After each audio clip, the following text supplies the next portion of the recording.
Booga booga.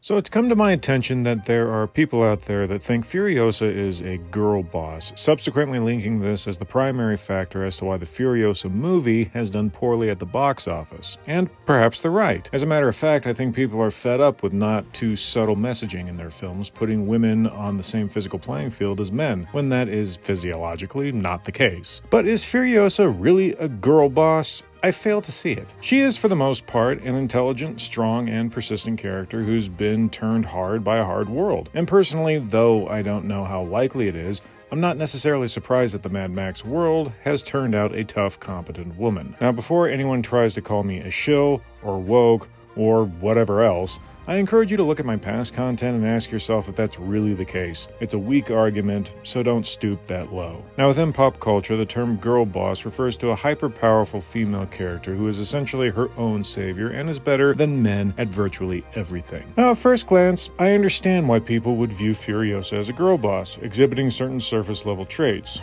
She does take control when the war rig is under attack during its maiden voyage. She is highly skilled when it comes to fighting and being able to utilize the war rig's weaponry against marauders. However, I don't necessarily see any of this as being a problem. Let's break down the first battle on the war rig to see if the girl boss archetype applies. She's hiding for a good part of the initial battle, and she only comes into play when the support mechanic on the rig dies, leading her to have to step in and help. And since she helped build the rig, it would stand to reason she would know how to properly fix it when it starts to lose power during the battle. Once the rig is fixed, most of the war boys have been taken out, leaving her, Praetorian Jack, and the mini war boy who is supposed to operate the Bobby Knocker. Since Jack is driving, Furiosa is the one who has to do the shooting with the harpoon attachment. I guess you can have problems with her being able to hit the Parahawk her first try, and I suppose there could be some merit to that, but that seems very superficial to me. After that, she has to man the Bobby Knocker and the excavator arm, which, again, her being able to use relatively simple equipment that she probably helped install shouldn't be that big of a stretch. I mean, if she had thrown the harpoon without assistance, toppled the incoming car with her bare hands, and spun a bludgeoning tool that should be too heavy for her to lift, then yes, I could see her as being a girl boss. Take also into consideration the only man Furiosa orders around is the mini war boy who operates the Bobby Knocker. And since this guy was shown as being passive and uncertain at the beginning of the fight, is it really hard to believe that someone else, a woman no less, would be barking orders at him? I don't think so. Once the battle is finished, Furiosa tries to take command of the war rig.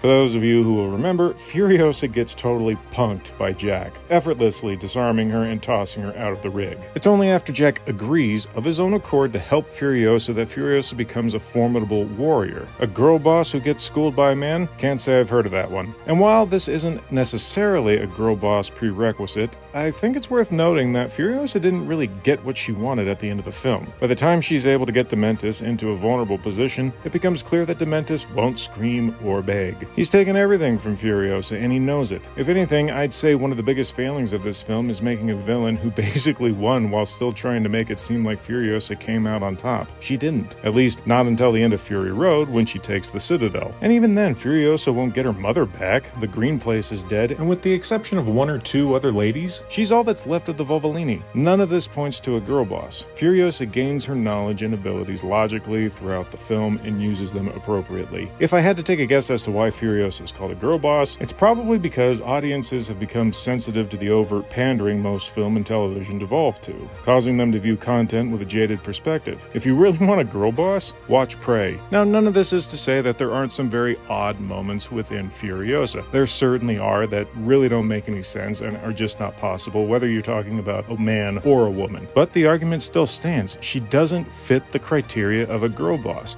At least not completely. So I find this sort of initial emotive response towards this movie and this character odd and overly simplistic. Thanks for watching. If you enjoyed this video, hit the like button and subscribe. And if you want to stay up to date when content is released, head to the channel page and hit the notification bell.